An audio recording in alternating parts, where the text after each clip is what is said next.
नमस्कार दोस्तों, गूंज लाइव न्यूज़ के वॉइस के सेकंड एपिसोड में आपका मैं शिव कुमार सिंह स्वागत करता हूं। साथियों, आज बात मैं पश्चिम बंगाल की करने जा रहा हूं। पिछले कुछ दिनों से पश्चिम बंगाल में चल रहे लगातार अपराध की श्रृंखलाएं बढ़ती जा रही हैं और एक के बाद एक वहाँ कई घटनाएं घट रही हैं। ऐसे तो वहाँ की मुख्यमंत्री महिला हैं, नाम है ममता बनर्जी, लेकिन जैसा उनका नाम है ममता बनर्जी, बिल्कुल उसके उलट वो एक औरत है। ऐसी गिरी हुई और ऐसी घटिया औरत जिसके बारे में कुछ भी कह पाना, कुछ भी कहना, कुछ भी सोचना मुश्किल है। अभी हाल ही में कई घटनाएं, वैसे तो वहाँ पर बहुत पुराना घटनाओं का बहुत पुराना कई घटनाएं होती रहती है। बम किसी पे फूट जाता है, कोई किसी को भी मार देता है, किसी पे भी कोई हमला कर देता है। ये वहाँ का पुराना पश्चिम बंगाल का पुराना इतिहास रहा है। इसके पहले वामपंथी पार्टियां थी, 25 नहीं बल्कि 35 साल उन्होंने राज किया। 35 साल उन्होंने भी यही सब काम किया। उसके बाद पिछले 10 साल से ममता बनर्जी आई है। ममता बनर्जी भी अब इसी सिलसिले को बढ़ा रही है। तो शुरुआत मैं आज आप लोगों के सामने दो मुद्दे लेकर जाऊँगा, पश्चिम बंगाल के दो ऐसे जो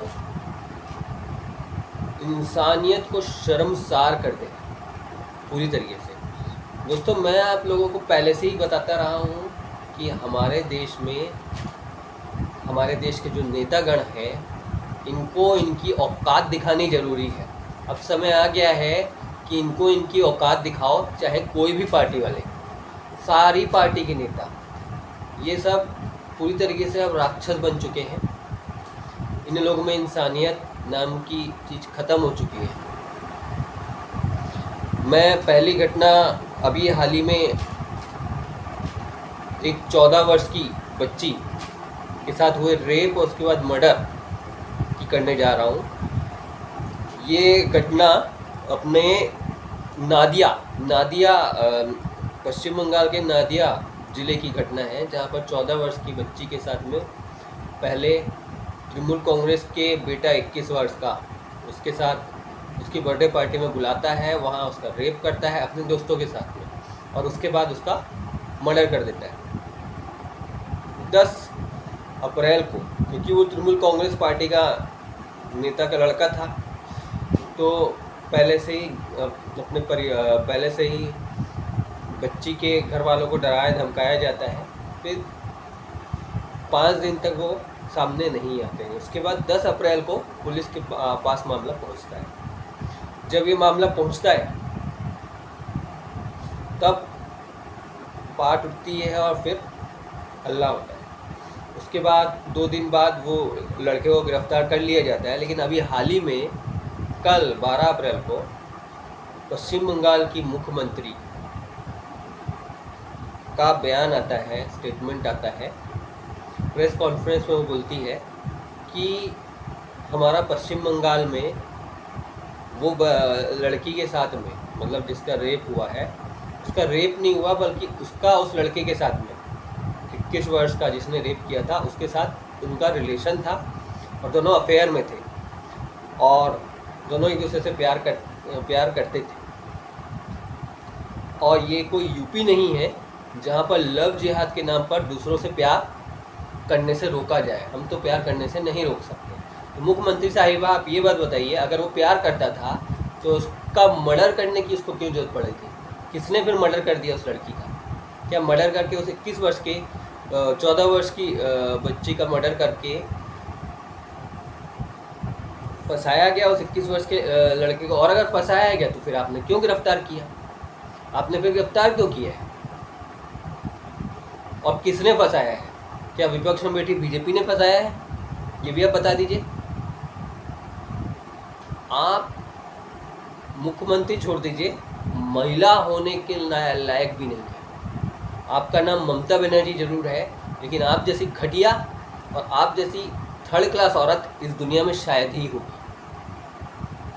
और दोस्तों, ऐसी औरत को मुख्यमंत्री बना करके दूसरी बार लगातार कोलकाता वासियों ने, पश्चिम बंगाल वासियों ने बहुत बड़ी गलती करी। इसके साथ ये घटना तो घटी है जो बहुत ही शर्मसार है। उसके साथ अब मैं आपको पीछे 3 हफ्ते पहले की घटना पहुंचता हूँ। दरअसल दोस्तों, आप लोग ने सुना होगा 3 हफ्ते पहले तृणमूल कांग्रेस के ही एक नेता बहादुर शेख, जो तृणमूल कांग्रेस के नेता थे, स्थानीय नेता थे, वो रात को अपनी गाड़ी में गुजर रहे होते हैं, उनके ऊपर बम फेंक करके कुछ लोग भाग जाते हैं। और ये बता दूं, अपने ये घटना रामपुर क्षेत्र की है, बीरभूम एरिया की, जहाँ पर ये घटना घटी। बहादुर शेख नाम के तृणमूल कांग्रेस के स्थानीय नेता थे, उनके ऊपर किसी ने बम फेंक दिया, कुछ अज्ञात लोगों ने, और फिर अस्पताल जब उनको ले जाया गया तब तक वो मर चुके थे। उसके ठीक आधा घंटे बाद एक प्रकार का नरसंहार घटता है वहाँ। तृणमूल कांग्रेस के ही 10 बाइक में सवार 25 से 30 गुंडों ने जिन लोगों पर शक रहता है, उनके घरों को बंद करके उस पर बम फेंक करके वहाँ पर रह रही 8 लोगों को जिंदा जला दिया जाता है। अब इसमें 6 महिलाएं हैं, 2 बच्चे हैं। अब तृणमूल कांग्रेस ये बता दे, क्या ये 6 महिलाएं और 2 बच्चे उस बहादुर शेख के मौत के पीछे जिम्मेदार थे? क्या एक 7 साल की बच्ची उसके मौत के पीछे जिम्मेदार है? अगर आपको मारना ही था तो उन लोगों को मारते जिसने बम फेंका पता लगा करके, या फिर कानूनी कार्रवाई करते। सरकार आपकी है, पुलिस आपकी है, सब कुछ तो आपका है, लेकिन नहीं, वहाँ पर गुंडा राज चल रहा है। ये मैडम ममता बनर्जी सीधा बोलती है, डायरेक्ट बोलती है कि हमको आप कुछ नहीं कर सकते, और जीतती हैं, दुहाई देती हैं। पिछली अभी हाल ही में हुए चुनाव में मैं महिला होकर के लड़ रही हूँ बीजेपी से, और अकेली लड़ रही हूँ, पता नहीं क्या क्या दुहाई दे रही थी। और आज इनके क्षेत्र में महिलाएं और बच्चे बिल्कुल भी सुरक्षित नहीं हैं। भारतीय जनता पार्टी कई दिनों से कह रही है, हालांकि भारतीय जनता पार्टी खुद कैसी है सब जानते हैं, मैं उसके बिल्कुल उसमें नहीं हूँ कि भारतीय जनता पार्टी अच्छी है, देश भर में आज क्या कर रही है सब जानते हैं। लेकिन सवाल ये है कि आपके मुख्यमंत्री रहते हुए सारे बच्चे और महिलाएं क्यों मर रही हैं? 8 को जिंदा जला दिया, सब महिलाएं थी, बच्ची थी। एक बच्ची का रेप करके उसको मार दिया गया, और ये सब के पीछे आपके ही गुंडे और मवाली थे, तृणमूल कांग्रेस के।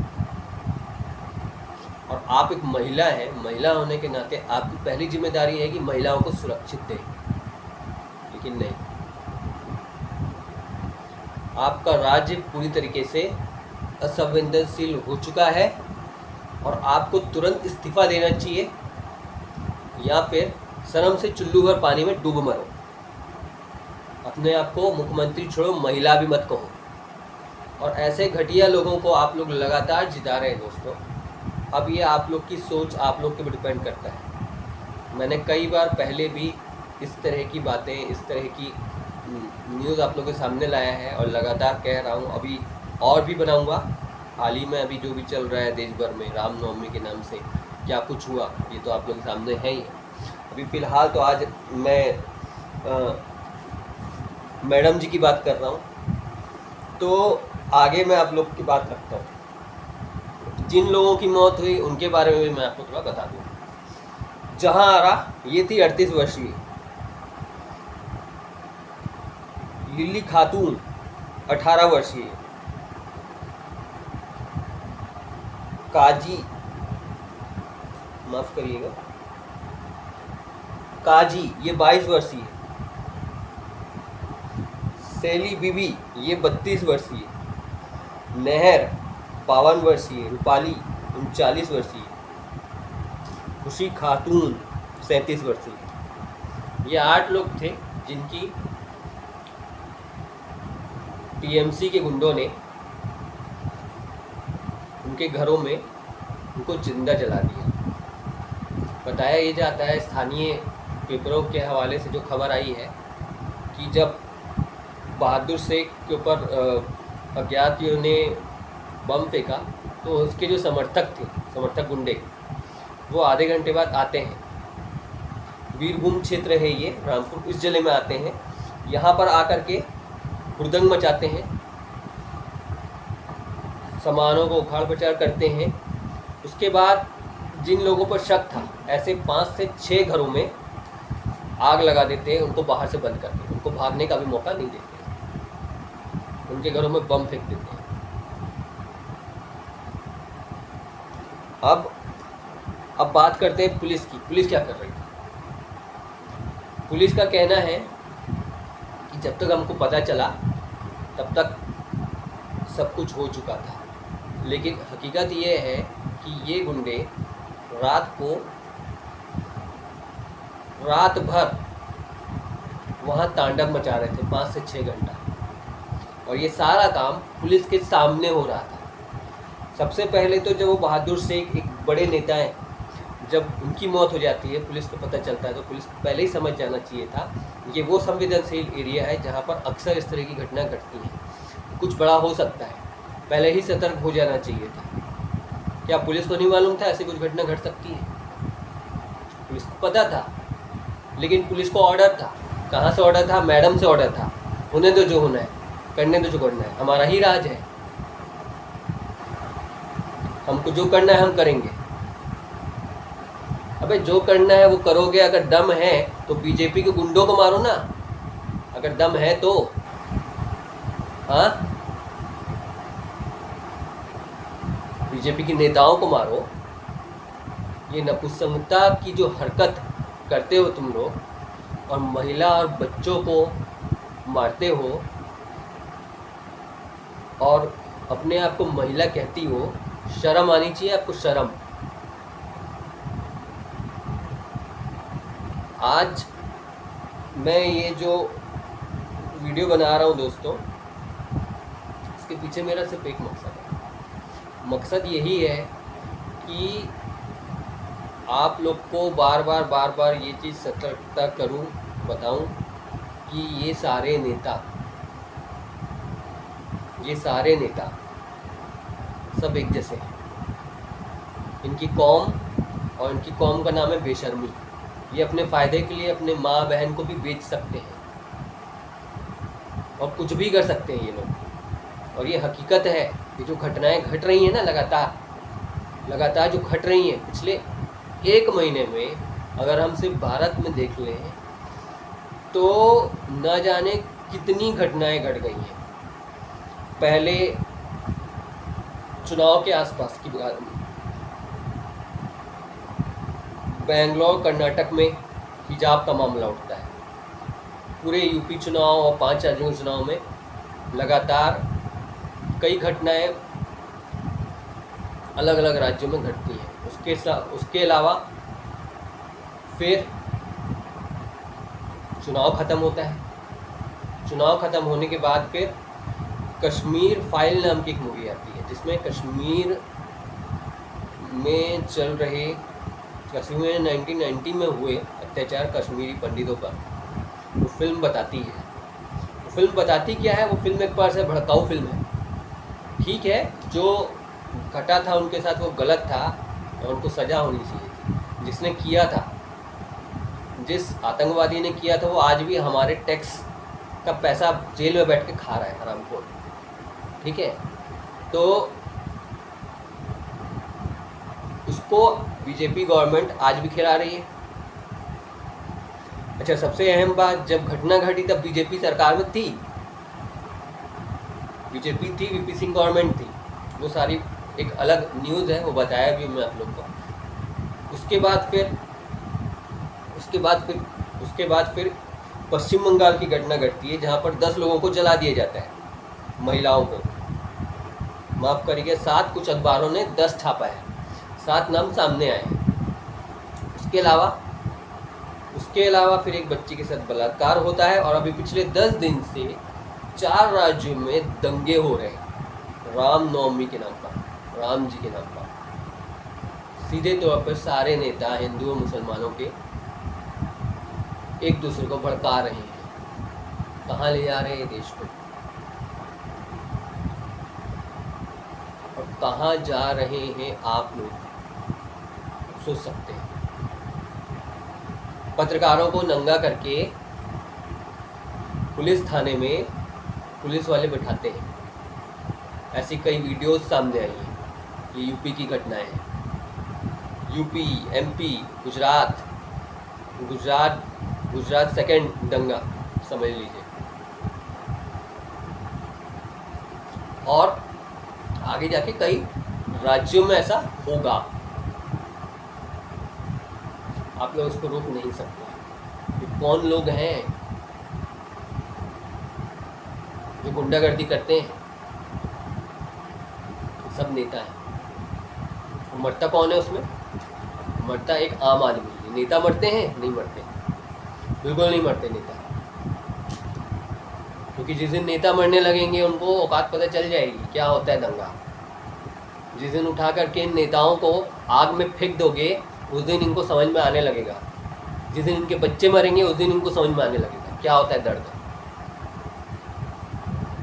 दिल दहल जाता है साथियों, ये सारे वीडियोज़, ये सारी चीज़ें देख करके गुस्सा आता है, रोक नहीं पाते हैं। और बार बार आप लोगों को एक ही बात बोलता हूँ, या तो समझ जाओ या फिर बर्बाद होने के लिए पूरी तरीके से तैयार हो जाओ। ये देश पाकिस्तान बनने वाला है, ये आप लोग लिख के रख लो। ये देश पाकिस्तान बन चुका है, कोई नहीं रोक सकता इसको पाकिस्तान बनने से। और सब एक दूसरे से नफरत करोगे, सारे के सारे, और सब मरोगे, याद रखना मेरी बात को। या तो बदल जाओ, इनको इनकी औकात दिखा दो नेताओं को, मोदी, योगी, ममता, राहुल, सबको औकात दिखा दो इनकी, या फिर खुद मरने को तैयार होगा। आज के लिए यहीं इस एपिसोड को मैं रोकता हूँ। कल फिर मैं नया एपिसोड लेकर के आऊँगा वॉइस का, और हमारा मकसद यही है कि आप लोग तक सही खबरें लेकर के आएँ। आप लोग को हमारा एपिसोड अच्छा लगे, सब्सक्राइब करिए, शेयर करिए। मुझे इस वक्त के लिए इजाज़त दीजिए। नमस्कार।